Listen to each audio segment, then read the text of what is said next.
मृत्यूनंतर मिळणाऱ्या पैशाच्या हव्यासापोटी 4 महिला आणि एका नातेवाईकाने बांधकाम कामगाराच्या मृत्यूनंतर मृत्यू दाखल्यातील तारीख बदलली आणि बनावट मृत्यू दाखले दिले। त्यातील तिघांनी प्रत्येकी 2 लाख रुपये घेतले। ही बाब लक्षात आल्यानंतर कामगार कल्याण खात्याने त्यांच्यावर गुन्हा दाखल केलाय।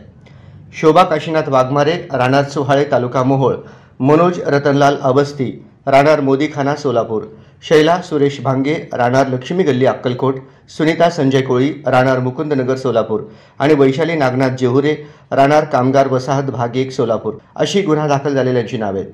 कामगार कल्याण कार्यालयातील दुकान निरीक्षक संतोष सिंग ज्ञानोबा सिंग राजपूत, राहणार अंबाजोगाई, जिल्हा बीड, सध्या राहणार सोलापूर यांनी फौजदार चावडी पोलीस ठाण्यात फिर्याद दिली।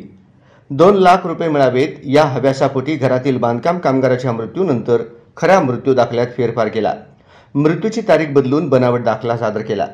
त्यातील काशीनाथ जयंत वाघमारे, वनमाला मनोज अवस्थी आणि सुरेश संगणप्पा भांगे यांना प्रत्येकी 2 लाख रुपयांचे वाटपही करण्यात आले। यामुळे कामगार खात्याने त्यांच्यावर गुन्हा दाखल केला आहे।